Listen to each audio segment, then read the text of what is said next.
Hi friends, welcome to our YouTube channel. So நம்ம இன்னைக்கு இந்த வீடியோல என்ன பார்க்க போறோம் அப்படினா கிளாஸ் 8 இருக்கு இல்லையா, ஸோ அதில் சயின்ஸில் யூனிட் 1 மெஷர்மெண்ட் தான் பார்க்க போகிறோம். ஸோ தமிழில் வந்து மெஷர்மெண்ட்டை வந்து என்ன சொல்லுவாங்க அப்படின்னா அளவீட்டியல் அப்படின்னு சொல்லுவாங்க. ஸோ வாங்க வீடியோக்குள்ளே போகலாம். ஸோ ஃபர்ஸ்ட் வந்து இன்ட்ரோடக்ஷன். ஸோ இன்ட்ரோடக்ஷனில் என்ன கொடுத்துருக்காங்க அப்படின்னா physics is a study of nature and natural phenomena. அதாவது physics அப்படின்னா என்னது, இயற்பியல் இல்லையா.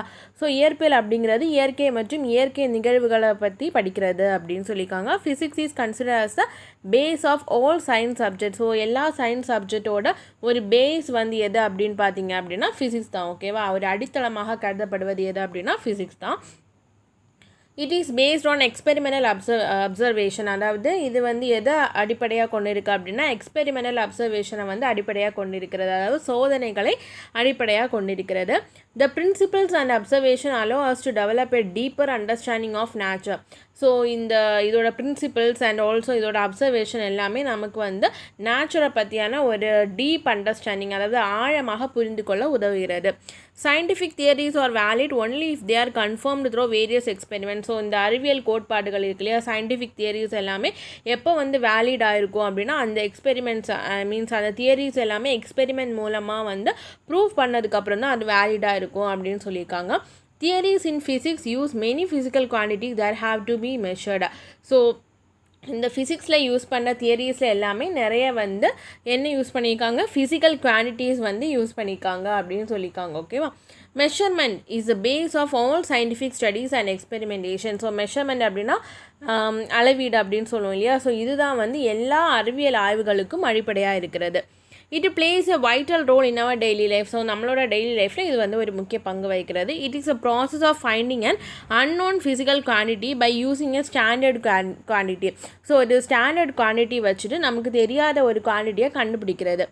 In this lesson, we will study about measurement in detail. We will also study about accuracy and precision, approximation and rounding off. So இதை பற்றி நம்ம இந்த லெசனில் வந்து படிக்க போகிறோம். Let us say that length of the book be 30 centimetre. So எந்த புக்கை பற்றி சொல்லியிருக்காங்க அப்படின்னா இந்த ஆக்டிவிட்டியில் ஒன்று கொடுத்துருக்காங்க, ஒரு புக்கோட லென்த்தை வந்து மெஷர் பண்ணுங்கள், லென்த்தையும் பிரெத்தையும் வந்து மெஷர் பண்ணுங்கள், ஸ்கேல் யூஸ் பண்ணி மெஷர் பண்ணுங்கள் அப்படின்னு சொல்லிட்டு கொடுத்துருக்காங்க. Let us say that the length of the book is 30 centimetre.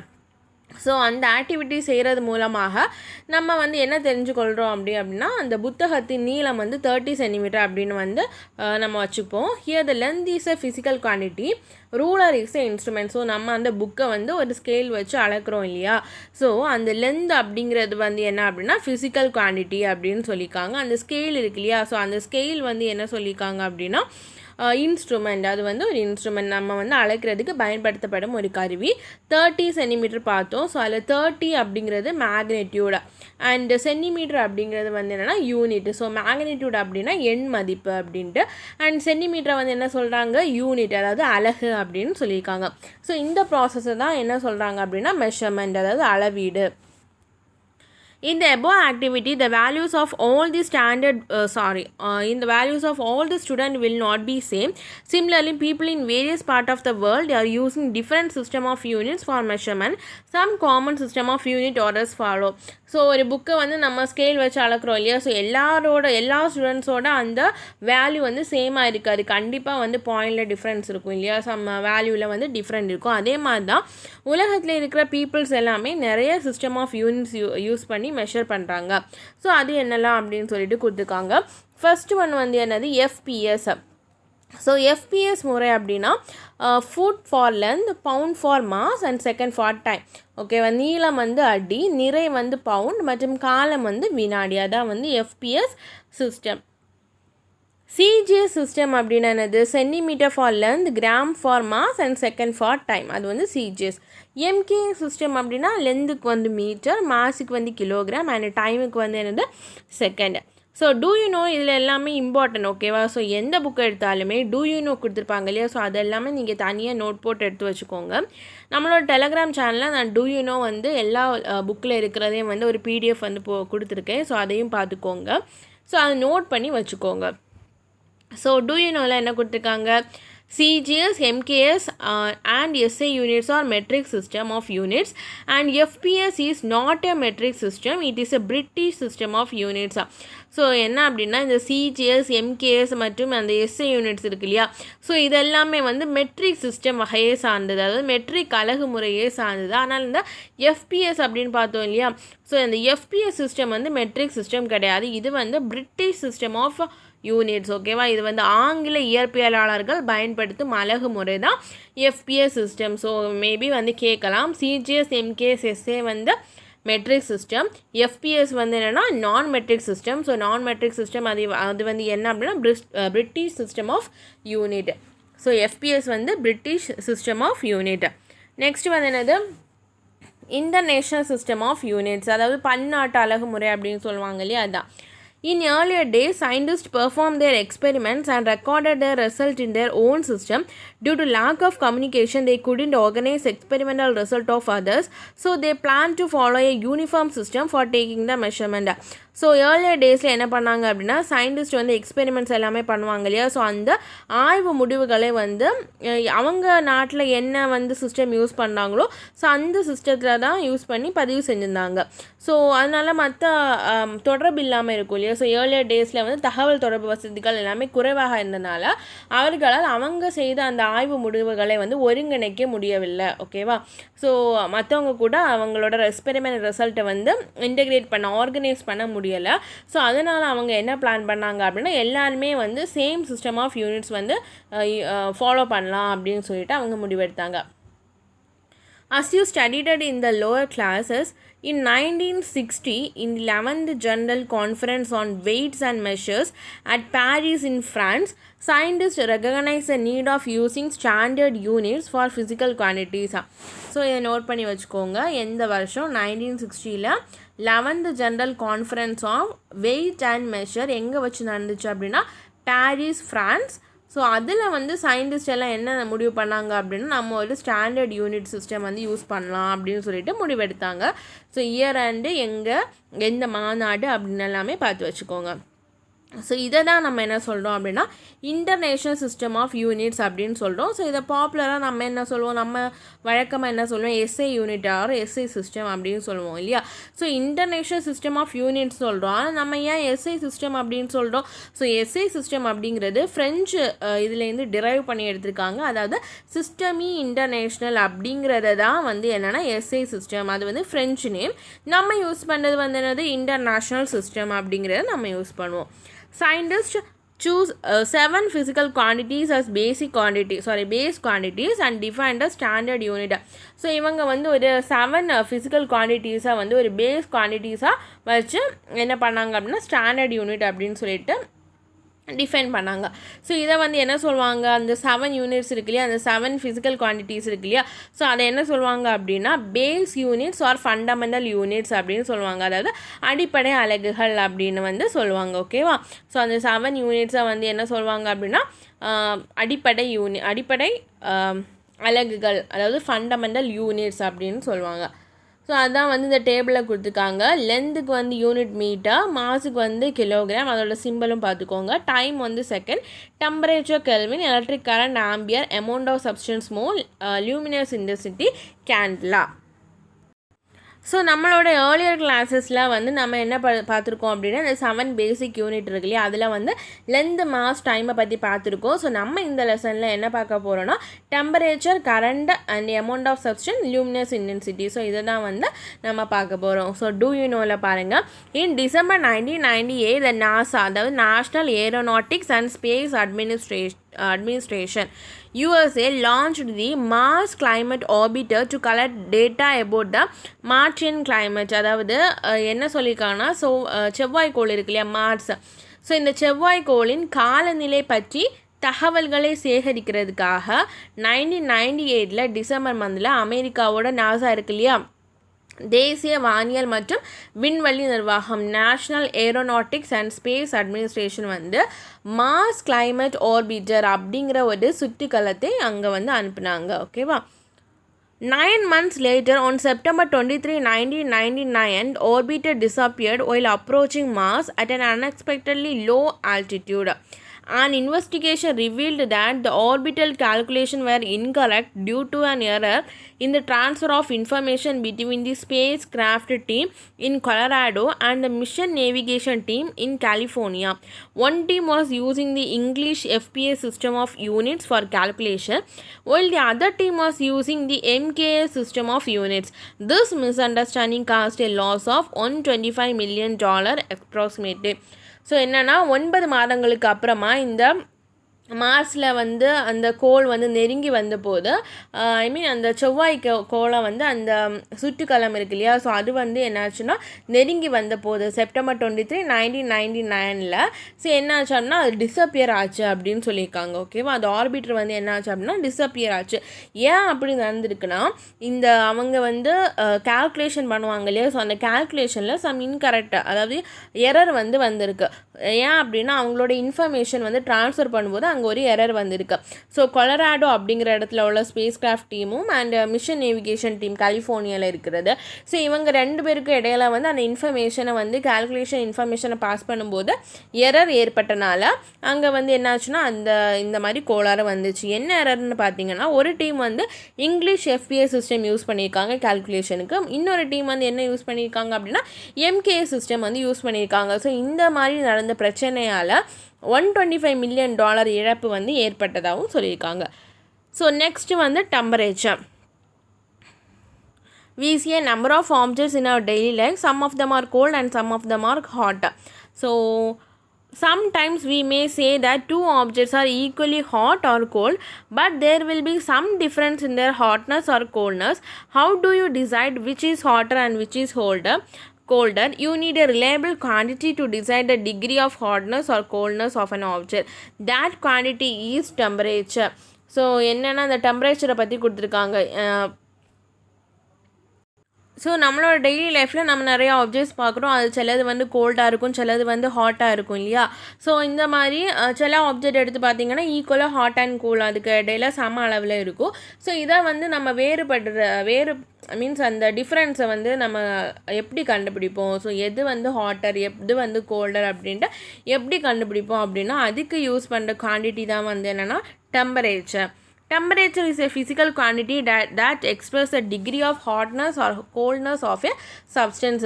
So ஏதாவது ஒரு பொருள் இருக்கு இல்லையா, ஸோ அந்த பொருள் வந்து கோல்டாக இருக்கா இல்லை ஹாட்டாக இருக்கா அப்படிங்கிற அந்த அளவை கண்டறிய நமக்கு நம்பகத்தன்மை வாய்ந்த ஒரு அளவு தான் வந்து என்னென்னா இந்த டெம்பரேச்சர் அப்படின்னு சொல்லியிருக்காங்க. ஓகேவா, heat energy given to a substance will increase its temperature. So நம்ம ஏதாவது ஒரு பொருளுக்கு வந்து ஹீட்டு கொடுத்தோம் அப்படின்னா, வெப்பம் கொடுத்தோம் அப்படின்னா அதோட டெம்பரேச்சர் வந்து இன்க்ரீஸ் ஆகும்.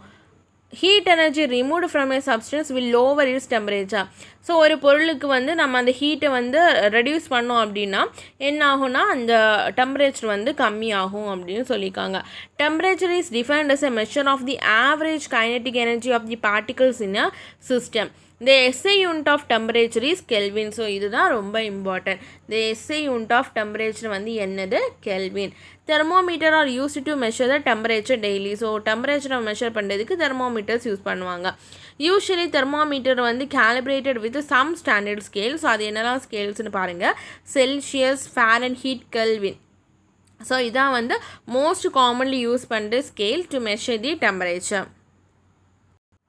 ஸோ டெம்பரேச்சர் அப்படிங்கிறது it is defined as a measure of the average kinetic energy of the particle in a system.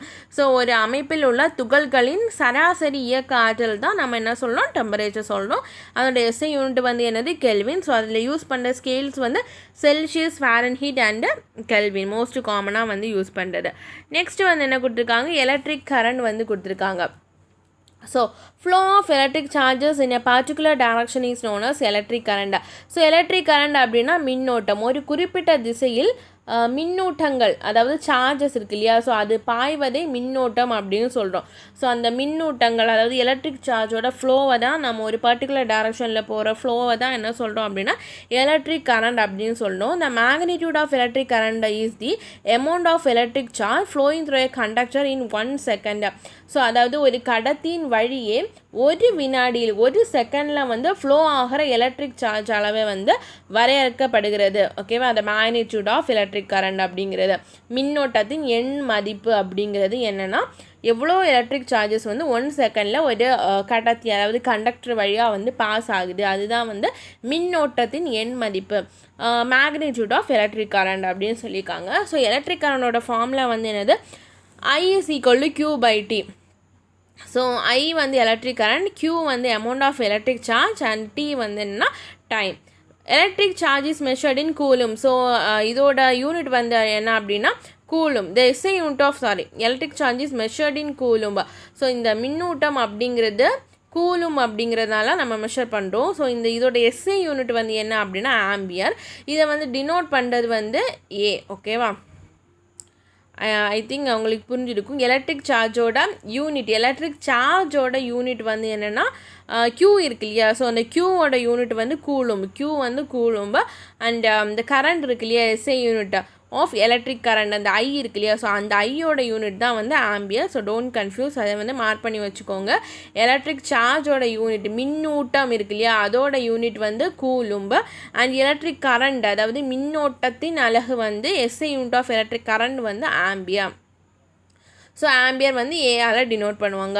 If 1 coulomb of charge is flowing through a conductor in 1 second, then the amount of current flowing is said to be 1 ampere. அதாவது என்ன சொல்லியிருக்காங்கன்னா, நமக்கு I is equal to Q/Tன்னு தெரியும் இல்லையா. So அப்போது அந்த amount of electric charge, ஒரு coulomb of charge வந்து ஒரு கண்டக்டர் வழியாக 1 செகண்டில் பாஸ் ஆச்சு அப்படின்னா, then the amount of electric current வந்து என்ன அப்படின்னா flowing is said to be 1 ampere அப்படின்னு பொருள். ஓகேவா, so I is equal to Q/T, அதை ஞாபகம் வச்சுக்கோங்க. ஸோ 1 ampere அப்படின்னா என்ன, Q வந்து கூலும் தானே.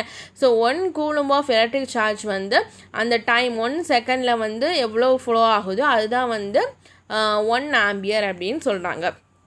Ammeter is a device used to measure the electric current. So electric கரண்ட்டை வந்து மெஷர் பண்ணுறதுக்கான டிவைஸ் வந்து என்ன அப்படின்னா அம்மீட்டர். ஸோ அந்த படத்தில் கொடுத்துருக்காங்க.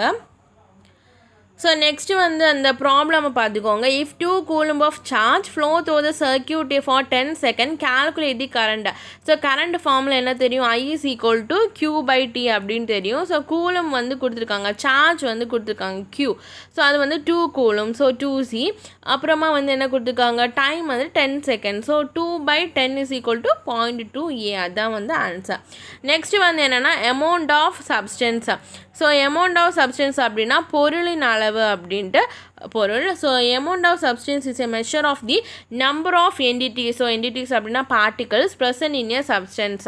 ஸோ அதாவது பொருளின் அளவு அப்படிங்கிறது, அதாவது அமௌண்ட் ஆஃப் சப்ஸ்டன்ஸ் அப்படிங்கிறது ஒரு பொருளில் உள்ள துகள்களின் எண்ணிக்கையின் அளவு. ஸோ ஒரு சப்ஸ்டன்ஸ் எடுத்துட்டிங்க அப்படின்னா அதில் எவ்வளோ நம்பர் ஆஃப் பார்ட்டிகல்ஸ் இருக்கோ அதோட எண்ணிக்கை தான் இந்த amount of substance. The entity may be an atom, molecule, ion, electron or proton. So அந்த துகள்கள் அந்த பார்ட்டிகல்ஸ் வந்து எதுவாக இருக்கலாம் அப்படின்னா ஆட்டமாக இருக்கலாம், மாலிக்யூல்ஸ் அதாவது மூலக்கூறுகளாக இருக்கலாம், இல்லை அயன்ஸ் அப்படின்னா அயனிகளாக இருக்கலாம், or electron or proton. So எதுவாக வேணாலும் இருக்கலாம். Generally, the amount of substance is directly proportional to the number of atoms or molecules. அதாவது பொதுவாக என்ன அப்படின்னா அந்த பொருளின் அளவானது அணுக்கள் அல்லது மூலக்கூறுகளின் எண்ணிக்கைக்கு நேர் தகவல், அதாவது directly proportional-ஆக இருக்கும். Can you count the number of copper coins in the picture? We can count them easily, but can you count the number of copper atoms in a coin? It is very difficult to count the number of atoms because they are not visible. The number of atoms or molecule in a substance is measured in mole. It is a SI unit. So நம்ம கீழே கொடுத்துருக்க இந்த copper காயினை வந்து measure பண்ண முடியும். ஆனால் அந்த காயினுக்குள்ளாடி இருக்கிற காப்பர் ஆட்டம் அணுக்களை வந்து மெஷர் பண்ண முடியுமா, முடியாது. ஏன் அப்படின்னா அது வந்து விசிபிள் வந்து கிடையாது இல்லையா. ஸோ அது வந்து விசிபிள் இல்லை, ஸோ நம்மளால் கவுண்ட் பண்ண முடியாது. ஸோ இந்த number of atoms or molecule in a substance. So ஒரு பொருள் எடுத்துட்டிங்க அப்படின்னா அதுக்குள்ளாடி எவ்வளவு அணுக்கள் அல்லது மூலக்கூறுகள் எண்ணிக்கை இருக்கோ அதுதான் வந்து என்னென்னா அமௌண்ட் ஆஃப் சப்ஸ்டன்ஸ். அதை வந்து மெஷர் பண்ணுறது வந்து மோல். ஓகேவா, அதுதான் வந்து SI unit. So SI unit of amount of substance வந்து என்னென்னா mole. Mole is defined as a amount of substance which contains 6.023 into 10 power 23 entities. It is denoted as mole. So, இந்த mole அப்படிங்கிறது 6.023 into 10 power 23 துகள்களை கொண்ட பொருளின் அளவை குறிக்கிறது. So இது மோல் என்ற குறியீட்டால் குறிக்கப்படுகிறது. ஸோ மோல் MOLD, அதோட அந்த சிம்பல் வந்து MOL. more to know வந்து நோட் பண்ணி வச்சுக்கோங்க. The number 6.023 into 10 power 23 is also known as Avogadro number. So Avogadro number எது அப்படின்னு சொல்லிட்டு கீழே 4 ஆப்ஷன் கன்ஃபியூஸ் பண்ணி கொடுத்துருப்பாங்க. ஸோ இதை வந்து கரெக்டாக படித்து வச்சுக்கோங்க. 6.023 into 10 power 23. ஸோ நெக்ஸ்ட் வந்து என்ன அப்படின்னா லூமினஸ் இன்டென்சிட்டி. ஸோ அதாவது ஒளிச்செறிவு அப்படிங்கிறது. Have you seen these scenes on the television? What is the umpire doing? He is checking the intensity of light by using an instrument. The measure of the power of the emitted light by a light source in a particular direction per unit solid angle is called as luminous intensity. The SI unit of luminous intensity is candela and is denoted by CD. என்ன கொடுத்துருக்காங்க அந்த பிக்கில் கொடுத்துருக்காங்க இல்லையா. So அதை வந்து நீங்கள் டிவியில் பார்த்திக்கிங்களா அப்படின்னு கேட்டுருக்காங்க. ஸோ அந்த அம்பையர் வந்து என்ன செய்கிறாங்க அப்படின்னா ஒரு இன்ஸ்ட்ருமெண்ட்டை யூஸ் பண்ணி நம் கண்களால் உணரப்படும் ஒளியின் அளவை சோதித்து பார்க்கிறார். ஸோ ஒளி மூலத்திலேருந்து ஒரு குறிப்பிட்ட திசையில் ஓரலகு திண்ம கோணத்தில், அதாவது சாலிட் ஆங்கிள் இருக்கு இல்லையா, ஸோ வெளிவரும் ஒளியின் அளவு தான் ஒளிச்செறிவு அப்படின்னு வந்து சொல்லியிருக்காங்க.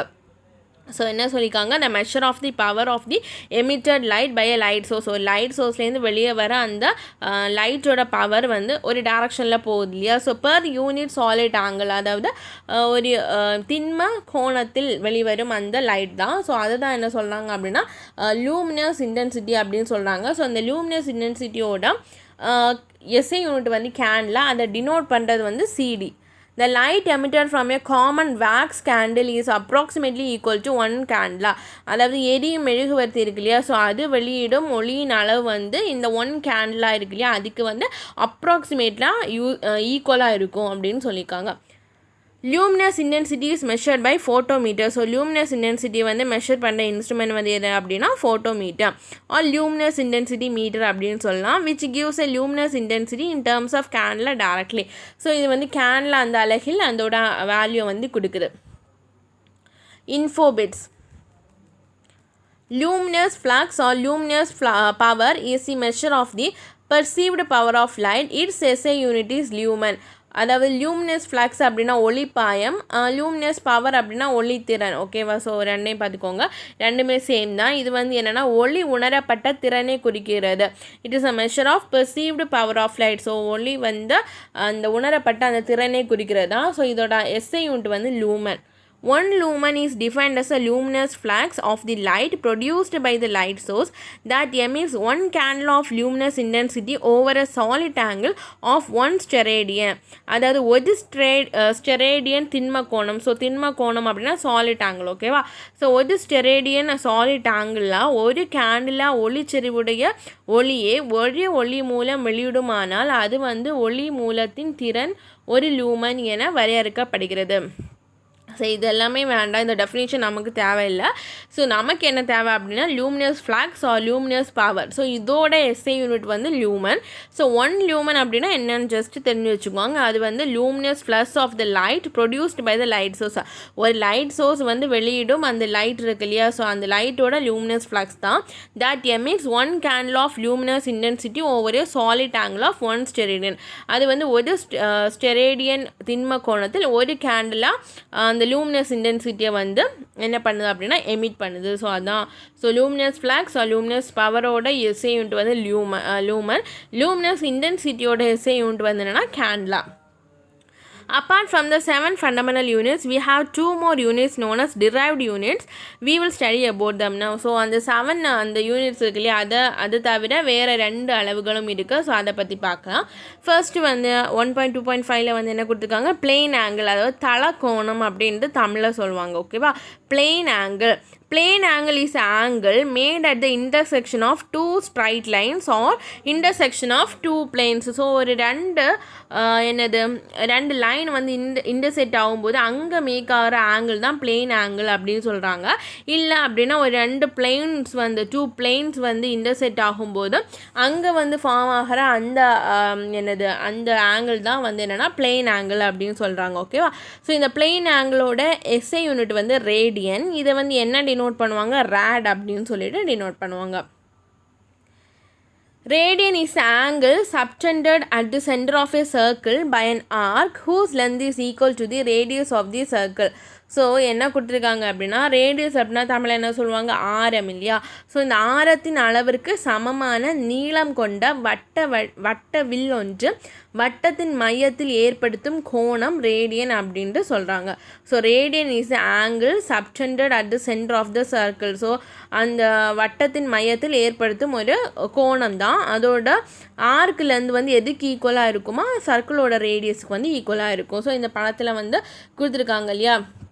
ஸோ அதுதான் இல்லை வந்து இந்த ஃபார்ம்லாம் important. Pi radian equal to 180 degree. அப்போ 1 ரேடியன் வந்து என்ன அப்படின்னா 180 டிகிரி பை பை. ஓகேவா. பை ரேடியன் வந்து 180 டிகிரி அப்படின்னா 1 ரேடியன் வந்து 180 பை பை. ஸோ அப்போ 1 டிகிரின்னு கேட்டாங்க என்ன வரும் 1 டிகிரின்னு கேட்டால் பை பை 180 ரேடியன். ஓகேவா.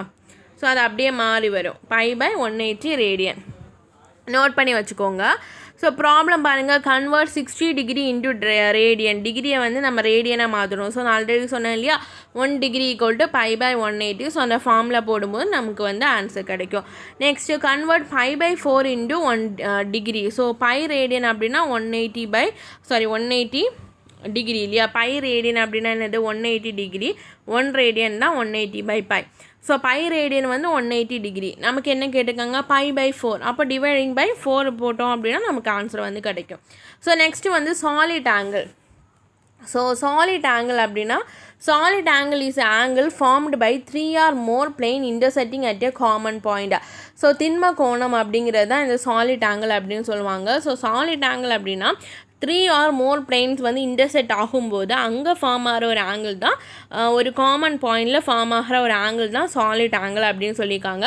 It can be also defined as angle formed at the vertex of the cone. So ஒரு கோனோட வெர்டெக்ஸில் வந்து உருவாகிற அந்த ஆங்கிளும் வந்து என்ன சொல்லுவாங்க சாலிட் ஆங்கிள் அப்படின்னு சொல்லுவாங்க. ஓகேவா. அதாவது கூம்பு இருக்கு இல்லையா, கோணம் அப்படின்னா கூம்பு. ஸோ கூம்பின் உச்சியில் உருவாகும் கோணம் அப்படின்னும் இந்த சாலிட் ஆங்கிளை வந்து சொல்லுவாங்க. இதோட எஸ்ஐ யூனிட் வந்து என்ன அப்படின்னா ஸ்டெரேடியன், STERADIAN ஸ்டெரேடியன் அப்படிங்கிறது. அண்ட் இதை வந்து எப்படி டினோட் பண்ணுவாங்க அப்படின்னா SR அப்படின்னு சொல்லிட்டு டினோட் பண்ணுவாங்க. Steradian is a solid angle at the centre of a sphere subtended by a portion whose surface area is equal to the square of the radius of the sphere. அதாவது ஒரு sphere இருக்குது இல்லையா. So அந்த ஸ்பியரோட radius அதாவது ஒரு கோளத்தின் ஆரத்தின் இருமடிக்கு சமமான புறப்பரப்பு கொண்ட சிறிய வட்ட பகுதி ஒன்று மையத்தில் ஏற்படுத்தும் கோணம் ஒரு ஸ்டெரேடியன் எனப்படும். ஸோ இந்த இருக்கு இல்லையா, இந்த இதை பார்த்துக்கோங்க. எகெயின் நான் ரீட் பண்ணுறேன்.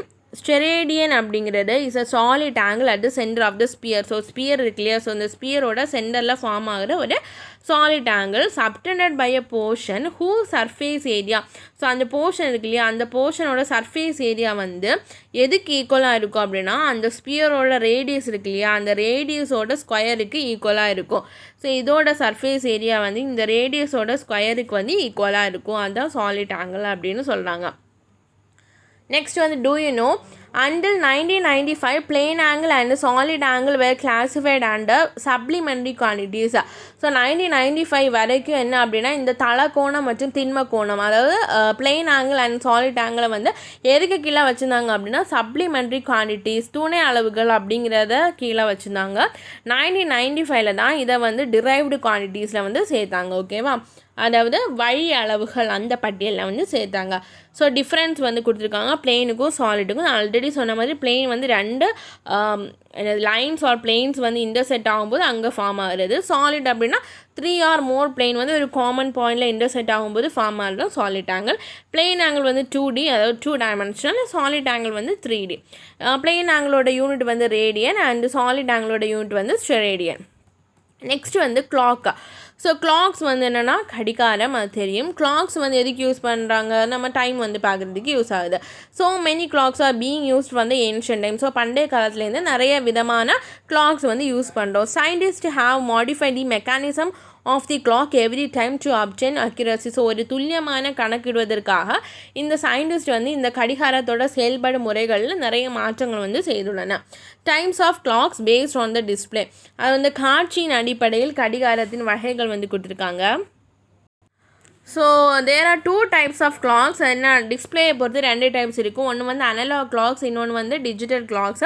ஸோ அனலாக் கிளாக்ஸ் வந்து கிளாசிக் கிளாக் மாதிரி இருக்கும். இதில் வந்து 3 ஹேண்ட்ஸ் இருக்கும் டு ஷோ த டைம். அந்த படத்தை பார்த்தா தெரியும்.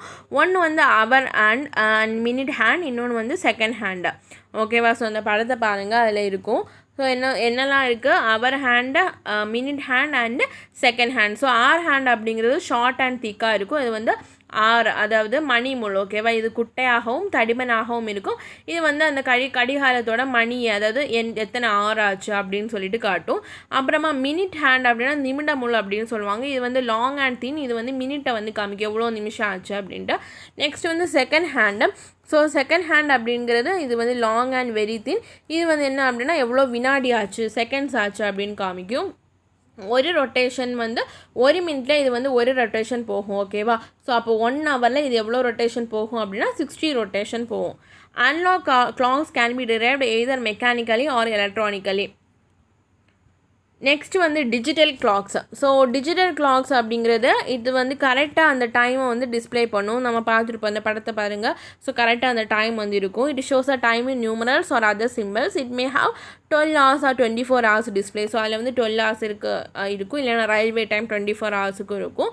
Recent clocks are showing day, month, year, temperature extra. இப்போ ரீசெண்டாக இருக்கிற கிளாக்ஸ் எல்லாமே டே, மந்த், இயர், டெம்பரேச்சர் இதெல்லாமே காமிக்கும். டிஜிட்டல் கிளாக்ஸை வந்து நம்ம என்ன சொல்லுவோம் அப்படின்னா எலக்ட்ரானிக் கிளாக்ஸ் அப்படின்னு சொல்லுவோம். ஓகேவா?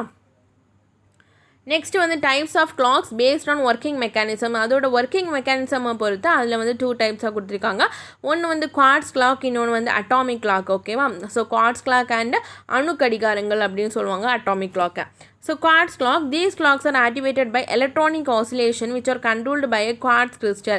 So இந்த quartz clock வந்து electronic oscillation மூலமாக, அதாவது மின்னணு அலைவுகளால் கண்ட்ரோல் ஆகிருக்கு.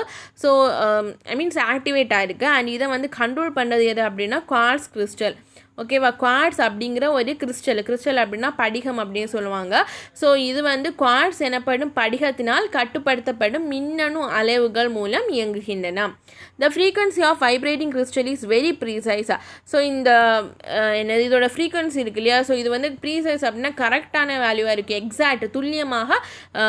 இந்த அதிர்வெண்ணானது மிக துல்லியமாக இருக்கும். ஓகேவா? இந்த கிறிஸ்டலோட அதிர்வுகளின் அதிர்வெண்ணானது மிக துல்லியமாக இருக்கும். அந்த ஃப்ரீக்வன்சி வந்து ரொம்பவே கரெக்டாக இருக்கும். So quartz clock is more accurate than mechanical கிளாக்கா. ஸோ மெக்கானிக்கல் கிளாக்கை கம்பேர் பண்ணும்போது குவார்ட்ஸ் வந்து ரொம்பவே அக்யூரேசி கரெக்டாக இருக்கும். ஓகேவா? These clocks have an accuracy of 1 second in every 10⁻9 seconds. So இந்த கடிகாரங்களின் துல்லிய தன்மையானது 10⁻9 வினாடிக்கு 1 வினாடி என்ற அளவில் இருக்கும். நெக்ஸ்ட் வந்து அட்டாமிக் கிளாக், அதாவது அணு கடிகாரங்கள் அப்படின்னு சொல்லுவோம் இல்லையா? ஸோ அதுதான் இந்த கடிகாரம் பார்த்தீங்க அப்படின்னா these clocks make use of periodic vibration occurring within the atom. So இது வந்து அணுவின் உள்ளே ஏற்படும் அதிர்வுகளை அடிப்படையாக கொண்டு செயல்படுகிறது. These clocks have an accuracy of 1 second in every 10⁻13 seconds. அதாவது இந்த கிளாக் வந்து 10⁻13 வினாடிக்கு 1 வினாடி அப்படிங்கிற அந்த அளவில் வந்து அந்த அக்யூரேசியை வந்து கொண்டது. அண்ட் அட்டாமிக் கிளாக்ஸ் வந்து எங்கெல்லாம் யூஸ் பண்ணுறாங்க அப்படின்னா ஜிபிஎஸ், அதாவது குளோபல் பொசிஷனிங் சிஸ்டம், அப்புறமா வந்து global navigation satellite system, and next வந்து international time distribution services. So இங்கே தான் என்ன கிளாக் யூஸ் பண்ணுவாங்கன்னு கேட்பாங்க. ஸோ ஆன்சர் வந்து என்னது, அட்டாமிக் கிளாக் வந்து யூஸ் பண்ணுறாங்க. ஓகேவா? ஸோ நெக்ஸ்ட் வந்து டூ யூ நோ பாருங்கள். Greenwich Mean Time is a mean solar time at the Royal Observatory located in at Greenwich in London. So it is measured at the longitude of 0 degree. So இந்த Greenwich mean time இருக்குல்ல, இது வந்து லண்டனில் வந்து Greenwich அப்படிங்கிற ஒரு இடத்துல royal observatory, அதாவது ராயல் அஸ்ட்ரானமிக்கல் அப்சர்வேட்ரியில் இருக்கிற அந்த டைம் தான் சொல்லியிருக்காங்க. இது வந்து மெஷர்ட் இந்த longitude of 0 degree. So longitude அப்படின்னா தீர்க்க கோடு அப்படின்னு சொல்லுவாங்க இல்லையா? ஸோ இது வந்து 0 degree தீர்க்க கோட்டில் கணக்கிடப்படுகிறது. The earth is divided into 24 zones, each of width of 15 degree longitude. These regions are called as time zones. Time difference between two adjacent time zone is 1 hour. So என்ன சொல்லியிருக்காங்க அப்படின்னா நம்மளோட earth வந்து 15 degree இடைவெளியில் அமைந்த தீர்க்க கோடுகளின் அடிப்படையில் 24 டிவிஷன்ஸாக வந்து பிரிச்சிருக்காங்க. இதை வந்து டைம் ஜோன்ஸ், அதாவது நேர மண்டலங்கள் அப்படின்னு சொல்கிறாங்க. அடுத்தடுத்த 2 நேர மண்டலங்களுக்கான அந்த கால இடைவெளி டிஃப்ரென்ஸ் வந்து டைம் டிஃப்ரென்ஸ் வந்து என்ன அப்படின்னா 1 hour அப்படின்னு சொல்லியிருக்காங்க. ஸோ மேபி கேட்கலாம், நோட் பண்ணி வச்சுக்கோங்க. நெக்ஸ்ட் வந்து Indian standard time, so IST. The location of Mirzapur in Uttar Pradesh is taken as the reference longitude of the Indian standard time. It is located at 82.5 degree longitude. So இந்தியாவில் உத்தரப்பிரதேச மாநிலத்தில் உள்ள மிர்சாப்பூர் அப்படிங்கிற அந்த இடத்தின் வழியாக செல்லும் தீர்க்கக்கோட்டை ஆதாரமாக கொண்டு நம்மளோட இந்தியன் ஸ்டாண்டர்ட் டைம் வந்து கணக்கிடப்படுகிறது. ஸோ இந்த கோடு வந்து 82.5 டிகிரி அந்த லாங்கிடியூட் இருக்கு இல்லையா, டிகிரி லாங்கிடியூடில் அமைந்துள்ளது, அதாவது தீர்க்க கோட்டில் வந்து அமைந்துள்ளது. So IST equal to Greenwich mean time plus 5 hour 30 minutes. ஓகேவா. நெக்ஸ்ட் வந்து அக்யூரசி இன் மெஷர்மெண்ட், அதாவது அளவிடுதலின் துல்லியத்தன்மை வந்து கொடுத்துருக்காங்க. We have seen that measurement is a base of all experiments in science and technology. So science and டெக்னாலஜியில் பேசிக்காக வந்து என்ன அப்படின்னா மெஷர்மெண்ட் பொறுத்து தான் இருக்குது. The value of every measurement contain some uncertainty. These uncertainties are called error. Error is defined as a difference between the real value and observed value. So இந்த scientific ரிலேட்டடாக எல்லாமே வந்து எதை பேஸ் பண்ணியிருக்கு, இந்த மெஷர்மெண்ட்டை பேஸ் பண்ணியிருக்கு. ஸோ நம்ம measure பண்ணும்போது கண்டிப்பாக சம் மிஸ்டேக்ஸ் வந்து இருக்கும் இல்லையா. ஸோ அதை தான் நம்ம என்ன சொல்லுவோம், எரர் அப்படின்னு சொல்கிறோம். ஸோ எரர் அப்படின்னா என்னென்னா அதோட ரியல் வேல்யூ நம்ம அப்சர்வ் பண்ண வேல்யூக்கான டிஃப்ரென்ஸாக என்னது error. Well taking measurement, error should be minimum and measured value should B precise and அக்யூரேட்டாக. ஸோ நம்ம வந்து ஏதாவது மெஷர்மெண்ட் எடுக்கிறோம் அப்படின்னா அது வந்து என்னென்னா அதோட எரர் வந்து கம்மியாக இருக்கணும் அண்ட் நம்ம மெஷர் பண்ண வேல்யூ வந்து துல்லியமாக இருக்கணும் அண்ட் அக்யூரேட்டாகவும் இருக்கணும் அப்படின்னு சொல்லியிருக்காங்க. Both precision and accuracy may seem to be same but they are not similar. So இந்த அக்யூரசி அப்புறமா இந்த அக்யூரேட் இருக்கு, இந்த ப்ரீசைஸ் அண்ட் அக்யூரேட், அதாவது துல்லியம் மற்றும் நுட்பம் அப்படின்னு சொல்லுவாங்க. ஸோ ரெண்டும் சேமாக இருக்கிற மாதிரி இருக்கும், பட் வந்து ரெண்டுமே சேம் கிடையாது. Look at the arrow shot by 3 persons. In the first image all the arrows are hit at the center. In the second all the arrows are hit at the same place but not at the center. It shows the first person is precise and accurate, the second person is precise but not accurate, but the third person is neither precise or nor accurate.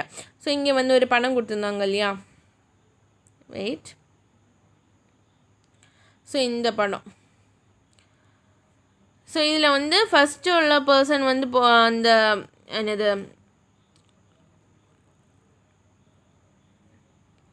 என்ன example கொடுத்துருந்தாங்க, ஆரோ shot by 3 persons அதான் கொடுத்துருந்தாங்க. So அந்த first இமேஜில் வந்து எல்லா ஆரோஸும் வந்து எங்கே இருக்குது, சென்டரில் இருக்குது பார்த்துக்கோங்க, அது அக்யூரசி. செகண்டில் வந்து சென்டரில் கிடையாது, தேர்ட்லேயும் அந்த மாதிரி தான். ஸோ ஃபஸ்ட் ஒன் மட்டும்தான் கரெக்டான அக்யூரசி அண்ட் கரெக்டான ப்ரிசிஷன் இருக்குது. ஸோ இங்கே மற்ற ரெண்டுலேயுமே வந்து பார்த்திங்கன்னா செகண்ட் ஒன்னில் வந்து அது அக்யூரசி வந்து கரெக்டு, அதாவது நுட்பம் வந்து தப்பு, ஆனால் ப்ரிசிஷன் வந்து குட். ஓகேவா. மற்ற தேர்டில் வந்து எல்லாமே தப்பு அப்படின்னு சொல்லியிருக்காங்க. பிகாஸ் இங்கே வந்து 3 ஆரோவும் வேறு இடத்துல இருக்குது, ஆனால் இங்கே வந்து ஒரே இடத்துல இருக்குது. ஆனால் அந்த நுட்பம், அதாவது அந்த பிளேஸ் மட்டும்தான் சேஞ்ச் ஆகிருக்கு, அந்த ப்ரிசிஷன் வந்து கரெக்டாக இருக்குது, அதான் சொல்லியிருக்காங்க. ஸோ என்ன சொல்ல வராங்க அப்படின்னா அக்யூரசி அப்படின்னா closeness of a measured value to the actual value or true place அப்படின்னு சொல்லியிருக்காங்க. Precision is a closeness of 2 or more measurement to each other. So என்ன சொல்லியிருக்காங்க அப்படின்னா அக்யூரசி இருக்கு இல்லையா, so accuracy is a closeness of a measured value to the actual value or true value. அதாவது measured value இருக்கு இல்லையா, so அந்த measured வேல்யூக்கும் அந்த ட்ரூ வேல்யூக்கும் இடையில இருக்கிற அந்த க்ளோஸ்னஸ், அந்த நெருக்கம். ஓகேவா, அதுதான் வந்து அக்யூரசி. ப்ரிசிஷன் அப்படிங்கிறது வந்து என்னென்னா closeness of 2 or more measurement to each, அதாவது அந்த ட்ரூ வேல்யூ கிடையாது, அவங்களோட அந்த வேல்யூக்கு 2 or more மெஷர்மெண்ட்டுக்கு இருக்கிற ஒரு நெருக்கம் தான் வந்து என்னென்னா ப்ரிசிஷன் அப்படின்னு சொல்லியிருக்காங்க. 2 அல்லது அதற்கு மேற்பட்ட அளவீடுகள், அதாவது மெஷர்மெண்ட் வந்து ஒன்றுக்கு ஒன்று எவ்வளோ வந்து க்ளோஸாக இருக்குது, அதுதான் வந்து என்ன சொல்கிறாங்க அப்படின்னா ப்ரிசிஷன் அப்படின்னு சொல்கிறாங்க. அக்யூரசி அப்படின்னா அந்த ட்ரூ வேல்யூக்கும் நம்மளோட அப்சர்வ் வேல்யூக்கும் இருக்கிற ஒரு க்ளோஸ்னஸ் தான் அக்யூரசி. ஓகேவா. ஸோ நம்ம மெஷர்மெண்ட் எடுக்கும்போது எப்போவுமே அக்யூரசி தான் வந்து டிசைடாக the measured value should be close to the true value. So நம்மளோட ட்ரூ வேல்யூ பக்கத்தில் இருக்கணும். ஓகேவா. நம்ம இப்போ ஒரு வேல்யூ வந்து 2 கிடைக்கணும் அப்படின்னா நமக்கு வந்து 1.5 கிடச்சிருந்தாலே அது வந்து சம் க்ளோஸ்னஸ் இருக்குது. 2 2 கிடைக்க வேண்டிய இடத்துல 3 கிடச்சிச்சா அப்படின்னா அது வந்து ப்ரிசிஷன். அதாவது இட் இஸ் நாட் சேம் இல்லையா. ஸோ எப்போவுமே மெஷர்மெண்ட்டில் என்ன தேவைப்படுது அப்படின்னா அக்யூரசி தான் தேவைப்படுது, அதுதான் சொல்லியிருக்காங்க. ஸோ ஃபஸ்ட்டு படத்தில் குட் அக்யூரசி குட் ப்ரிசிஷன் ரெண்டுமே வந்து சேம். செகண்ட் படத்தில் பாருங்கள் புவர் அக்யூரசி, அதாவது அவங்களுக்கு தேவையான இது வந்து சென்டரில் போய் ஹிட் பண்ணணும், பட் அவங்க வெளியில் வந்து ஹிட் பண்ணியிருக்காங்க இல்லையா. ஸோ அப்போ என்ன அர்த்தம், ஸோ அக்யூரசி வந்து கிடையாது. ஆனால் ப்ரிசிஷன் பாருங்கள் அந்த 3மே ஒரே இடத்துல போயிருக்கு. ஸோ அந்த 3க்கும் ஆன அந்த க்ளோஸ்னஸ் தான் ப்ரிசிஷன். ஸோ இங்கே பாருங்கள் இங்கே 3மே வேறு வேறு டைரக்ஷனில் வேறு இடத்துல போயிருக்கு. ஸோ இது வந்து அக்யூரஸியும் கிடையாது ப்ரிசிஷனும் கிடையாது. ஓகேவா. நெக்ஸ்ட் வந்து அப்ராக்சிமேஷன். நம்ம ஏதாச்சும் ஒரு டிஷ்ஷை ப்ரிப்பேர் பண்ணோன்னா நம்ம எல்லாமே இன்க்ரீடியன்ஸ் எல்லாமே அளந்தால் போடுவோம் இல்லையா. ஸோ நம்ம ஒரு அப்ராக்சிமேட்டாக தோன்றதை போடுவோம், அதுதான் வந்து approximation. So sometimes we take the approximate value. Approximation is a process of finding a number which is acceptably close to the exact value of the measurement of a physical quantities. So ஒரு point difference வந்துச்சுன்னா நம்ம approximate value எடுப்போம் இல்லையா, அதுதான். It is an estimation of a number obtained by rounding off number to its nearest place value. So அதுக்கு பக்கத்தில் இருக்க round of பண்ணி நம்ம எடுக்கிறது, பாயிண்ட் வேல்யூ எல்லாம் வந்துச்சுன்னா நம்ம ரவுண்ட் ஆஃப் பண்ணி எடுப்போம் இல்லையா, அதுதான். when the data are inadequate, physicists are in need of an approximation to find the solution for problem. Approximations are usually based on certain assumptions having a scientific background and they can be modified whenever accuracy is needed. So அது தேவையில்ல, அப்ராக்சிமேஷனாக நமக்கு என்னன்னு தெரியும். Next வந்து round off. So rounding off அப்படின்னா நமக்கு தெரியல. இப்போ 1.5னா இப்போ 1.4 இருக்குன்னு வச்சுக்கோங்க. 1.4 நம்ம அப்படியே தான் எழுத முடியும் இல்லையா. ஏன் அப்படின்னா 5க்கு மேலே ஒரு 5 இருந்துச்சு அப்படின்னா நம்ம ரவுண்ட் ஆஃப் பண்ணி 2ன்னு எழுதலாம். 1.5 வந்து நம்ம அப்ராக்சிமேட்டாக ரவுண்ட் ஆஃப் பண்ணி 2ன்னு எழுதலாம் இல்லையா. ஸோ அதுதான் வந்து சொல்லியிருக்காங்க. calculators are widely used in day-to-day life to do the calculation. The result given by a calculator has too many digits, hence a result containing more digits should be rounded off. So நம்ம calculator use பண்ணும்போது நிறைய பாயிண்ட்டுக்கு அப்புறம் நிறைய values வரும் இல்லையா. So அதுக்காக நம்ம என்ன பண்ணுவோம், ரவுண்ட் ஆஃப் பண்ணுவோம், அதுதான் சொல்லியிருக்காங்க. ரூல்ஸ் வந்து இருக்கா ரவுண்டிங் ஆஃபுக்கு. So decide which is a last digit to keep. So நீங்கள் வந்து அந்த வேல்யூ எடுத்துக்கோங்க, அந்த வேல்யூவில் எதை வந்து லாஸ்ட் டிஜிட்டாக வச்சுருக்கணுமோ அதை நீங்கள் முடிவு பண்ணணும். Leave it the same if the next digit is less than 5. So அந்த அடுத்த டிஜிட் வந்து 5 விட கம்மியாக இருந்துச்சுன்னா அதை அப்படியே வச்சுக்கோங்க. இப்போ வந்து அடுத்த டிஜிட் வந்து 5 ஆர் அதுக்கு மேலே இருந்துச்சுன்னா அதை வந்து வேல்யூ வந்து 1 இன்க்ரீஸ் பண்ணுங்கள். ஸோ ஒரு ப்ராப்ளம் கொடுத்துருக்காங்க, ஜஸ்ட் அதை பார்த்துக்கோங்க. 1.864. ஸோ இதில் வந்து நம்பரை ரவுண்ட் ஆஃப் பண்ணுமா. ஸோ நான் லாஸ்ட் டிஜிட்டை என்ன வச்சுருக்கேன் அப்படின்னா 6 தான் என்னோட லாஸ்ட் டிஜிட் அப்படின்னு வச்சுருக்கேன். ஸோ 6க்கு அப்புறமா இருக்கிற வேல்யூவை பாருங்கள், அது வந்து 4. ஸோ 4 அப்படிங்கிறது வந்து 5 விட கம்மியாக இருக்குது. அப்போ என்ன பண்ணணும் அப்படின்னா அதை வந்து அப்படியே எழுதிக்கோங்க 1.86. ஓகேவா. அந்த 4 வந்து லீவ் பண்ணிக்கலாம். ஸோ நம்ம கால்குலேஷன் ஸ்கூலில் எல்லாமே போட்டு பார்த்துருப்போம் இல்லையா. ஸோ அதுதான். நெக்ஸ்ட்டு வந்து ஒரு ப்ராப்ளம் 1.868. இப்போ நான் 6 தான் வச்சுருக்கேன். ஓகேவா. லாஸ்ட் டிஜிட்டை நான் 6 தான் வச்சுருக்கேன். ஆனால் 6க்கு பக்கத்தில் இருக்க நம்பர் வந்து லெஸ் தேன் 5 கிரேட்டர் தேன் 5 பாருங்கள், அது வந்து கிரேட்டர் தேன் 5. ஸோ அப்போ நம்ம ஒரு நம்பரை வந்து ஆட் பண்ணிக்கலாம். 6 கூட ஒரு நம்பரை ஆட் பண்ணும்போது 1.87 அப்படின்னு சொல்லிட்டு மாற்றுவோம். இதுதான் வந்து ரவுண்டிங் ஆஃப். ஓகேவா.